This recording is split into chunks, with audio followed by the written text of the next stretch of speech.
छत्रपती संभाजीनगर येथे आमदार बच्चू कडू यांच्या नेतृत्वाखाली छत्रपती संभाजीनगर येथे आक्रोश मोर्चा निघणार आहे आणि नांदेड जिल्ह्यातून जे आहे ते प्रहारचे अनेक कार्यकर्ते जे आहेत ते आता छत्रपती संभाजीनगरकडे रवाना होत आहेत। आपण या ठिकाणी बघू शकतो मोठ्या प्रमाणात कार्यकर्ते जमा झालेत। मागण्या काय आहेत आणि मोर्चाचं कारण काय हेच आपण या संदर्भात जाणून घेऊया। मला काय नाव आहे, आज छत्रपती संभाजीनगरकडे आपण निघालात, काय मागण्या आहेत?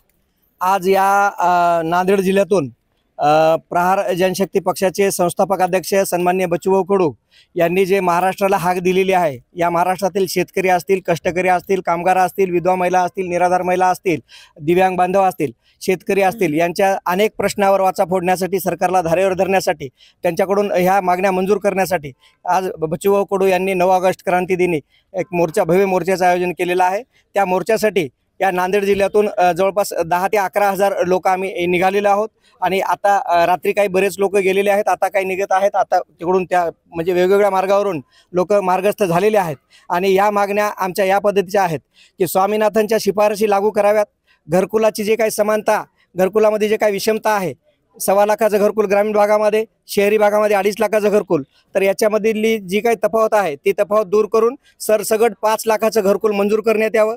विधवा महिला असतील, निराधार महिला असतील, दिव्यांग बांधव असतील, यांच्या मानधनामध्ये वाढ करून त्यांना 6,000 रुपये मानधन देण्यात यावं आणि स्वामीनाथनच्या ज्या काही शिफारशी आहेत, प्रलंबित शिफारशी, त्या शिफारशी त्यांनी लागू कराव्यात असं सरकारला बच्चूभाऊंनी ठणकावलेलं आहे आणि म्हणून हा मोर्चा आयोजित केलेला आहे।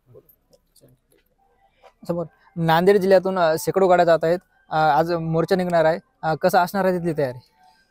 काल 9 ऑगस्ट क्रांती दिनानिमित्त संभाजीनगर येथे शेतकरी, कष्टकरी, मजूरदार यांच्यासाठी विराट मोर्चाचं आयोजन केलेलं आहे। नांदेड जिल्ह्यातून कमीत कमी 8 ते 10 हजार प्रहार कार्यकर्ते संभाजीनगरला रवाना होत आहे।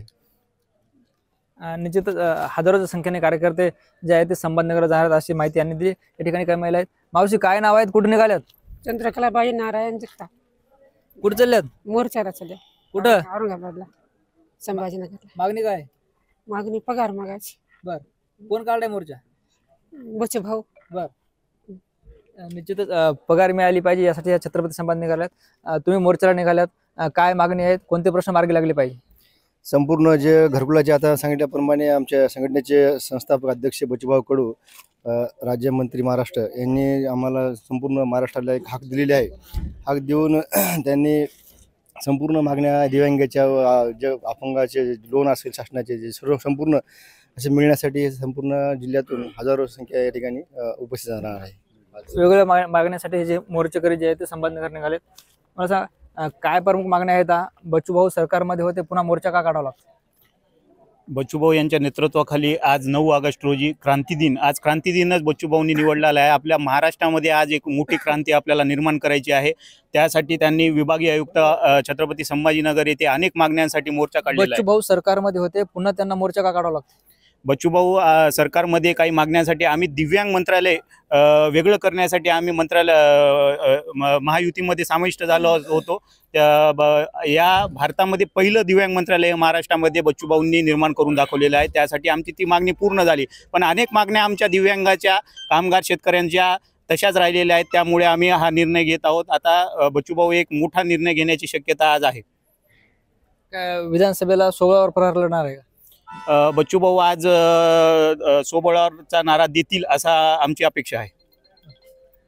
निश्चितच हे सर्व प्रहारचे पदाधिकारी, कार्यकर्ते होते आणि छत्रपती संभाजीनगरला जे मोर्चासाठी निघालेत। ज्ञानेश्वर लोंढे, TUNIN मराठी, नांदेड।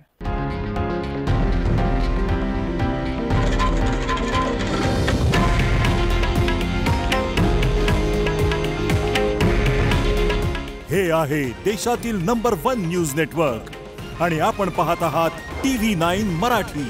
काळजी तुमची, हित महाराष्ट्राचं।